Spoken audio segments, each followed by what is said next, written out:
Good morning guys, meron po sa atin dinala na RS110. Ang forma niya po ay scrambler. Yan. Yung may-ari po nito ay ari ng Tonyo Sisig. Yan. Shoutout sa iyo boss. At maraming salamat sa tiwala sa Jams Motorcycle Parts.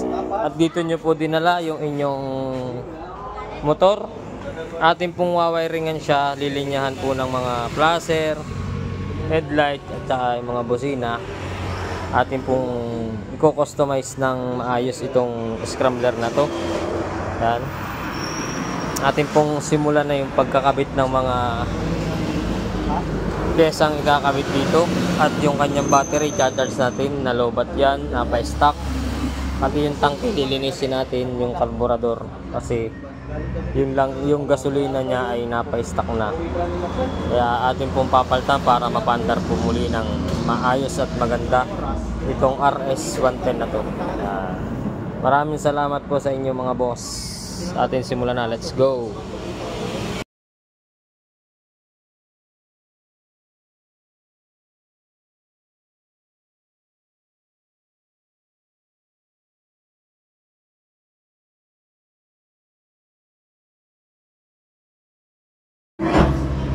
And guys, ito na po yung RS110 na winiringan ko nung isang araw. Ating pong titestingin ng paandarin at nilinis ko ng carb at tangke. Ayan guys, umaandar na po siya.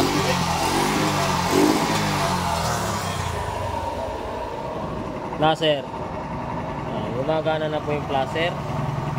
Ngayon lalagyan naman po natin ng bracket dito sa likod para po malagyan ng flasher na left and right. At saka po stoplight, lalagyan din po yan.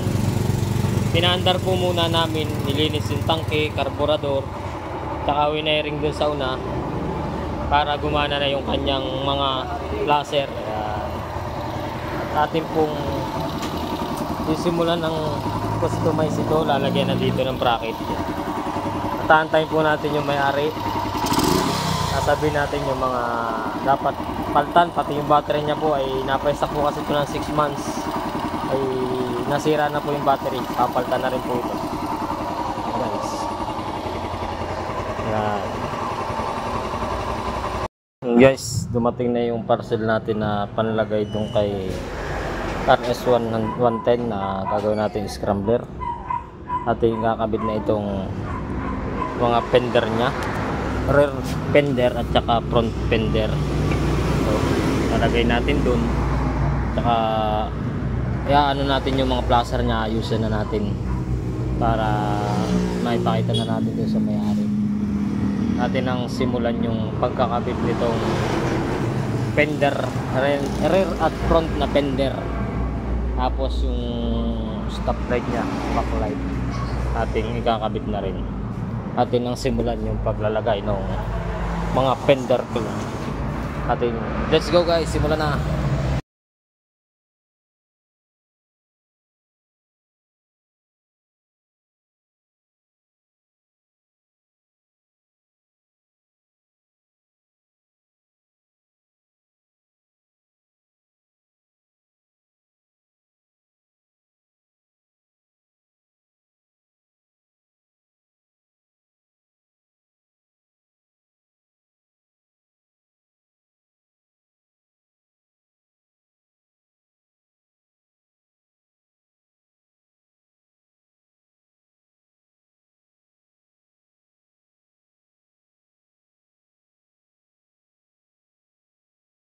Guys, nilagay ko na po yung rear fender. Ayan na. Ito na siya. Pinildingan ko na po din siya dito. Pati itong sa ng flasher, pinildingan ko rin. Ngayon po ay tatabasan naman natin yung upuan. Para ito po ay paultawin natin ng kaunti.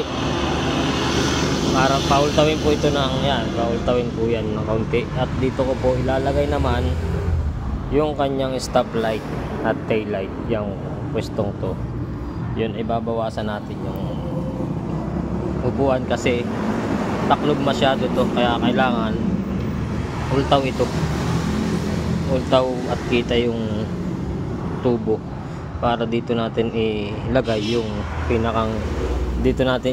pinakang ilaw Yan, ultawin yung tubo. Yan. Atin simulan na yung pagtatabas ng upuan sa puwitan para may kabit na natin yung stoplight. Hindi pa pala, bali pipinturahan muna natin to, pintura na matte black, tapos tabas saka natin kakabit. Let's go guys.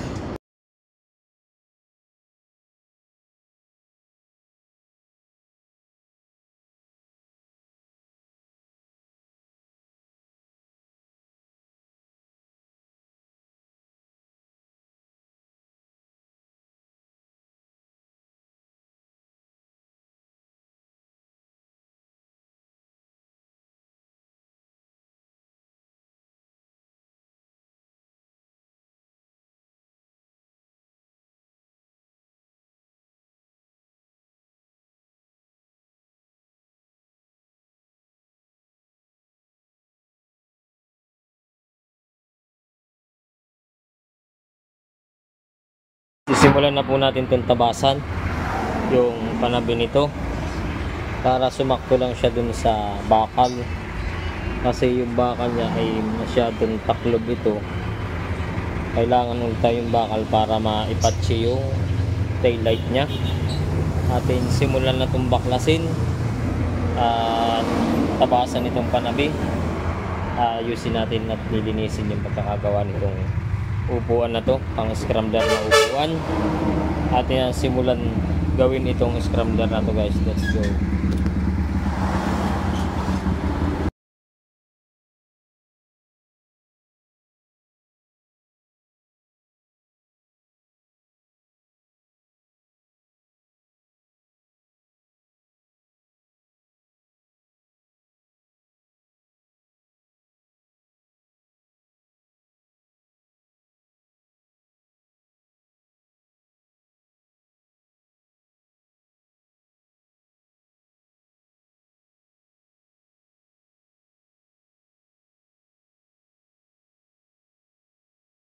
Morning po.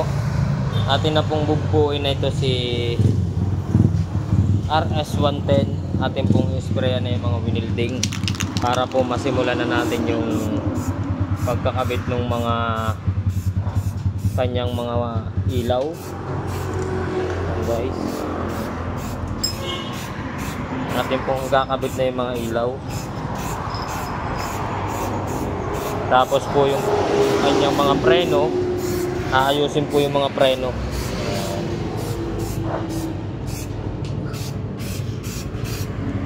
Sprayan po natin yung mga may kalawang na yan.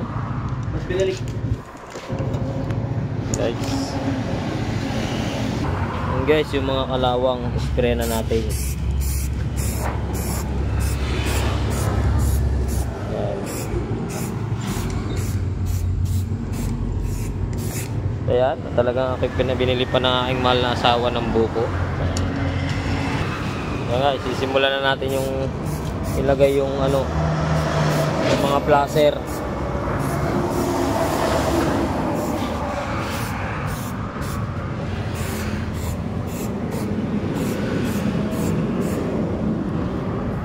Simulan guys, ilagay yung mga placer. Let's go guys.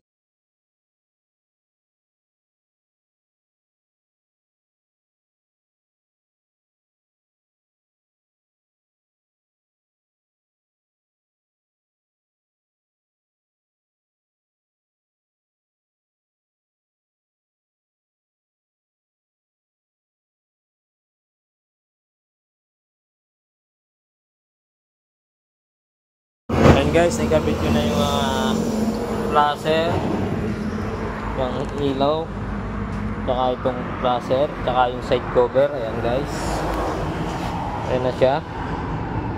Ngayon pipinturahan naman natin ay si makina maya maya. Ayan, testingin natin yung placer. Ayan guys, yung placer tari ay kaliwa. Ayan guys, nagana na. Headlight, ayun, headlight gumagana na siya. Tapos tail light, ayan, ayan tail light niya guys, yung tail light kulay pula. Tapos ito yung preno.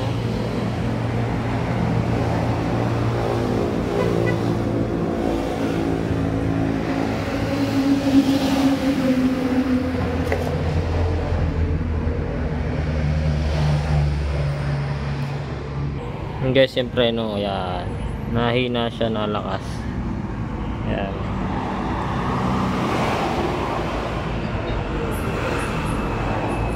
Guys, na i-customize ko na. Ngayon ay ating kapaklasin naman yung kanyang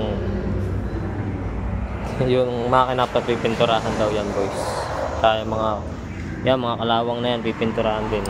At atin po simulan na guys, let's go.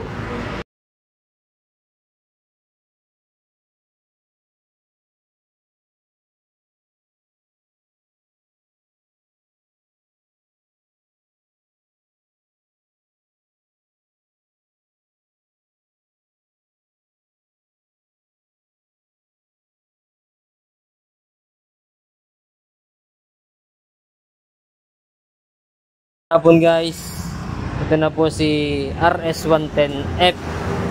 Napinturahan na po natin yung kanyang makina. Ayan po, pati yung mga hub. Ayan, medyo inalikabok na po uli kasi pinantay po namin matuyo yung kanyang pintura. At yung mga tapalodan ay kabit ko na po. Ayan, kapaltan na rin po yan ng mga cable, mga ilaw na ikabit na rin po namin.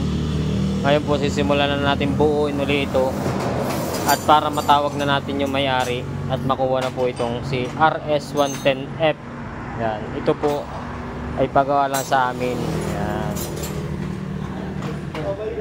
Ayan.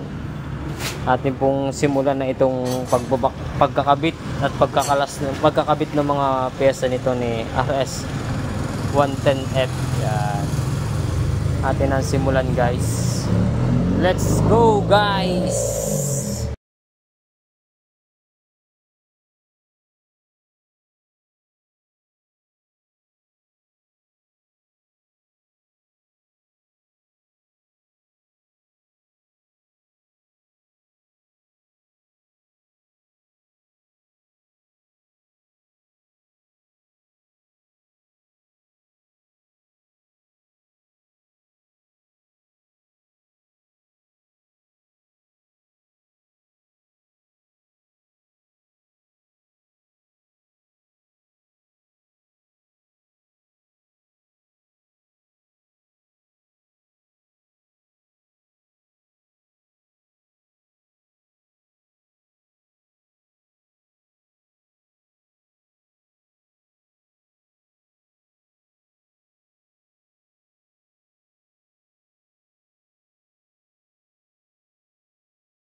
Morning mga idol, atin pong gagawin na itong si RS110F na ginawang scrambler.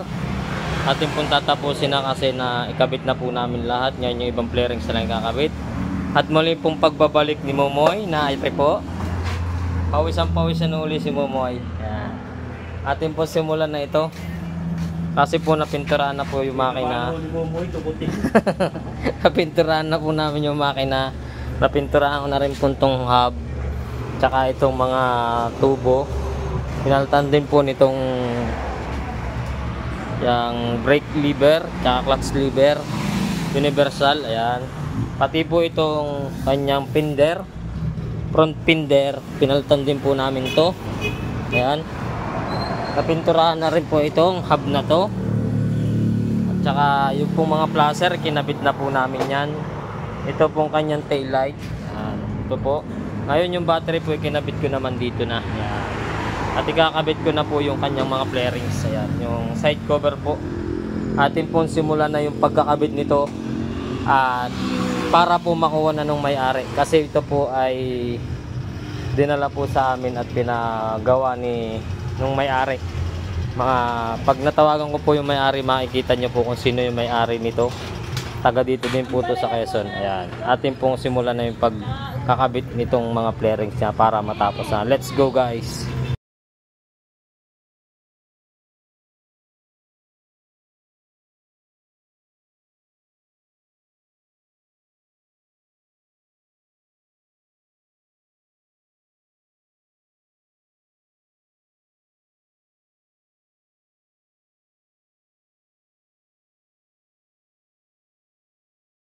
Yan guys, okay na po yung RS110F. Ayan. Napaandar na po, naandar na siya. Tetestingin po ni Joshua. Ayan. Okay na po siya, umaandar na. Tetestingin po ni Joshua. Ayan. Tetestingin na po. Finished product na po siya. Pwede na pong kunin ito ng may-ari.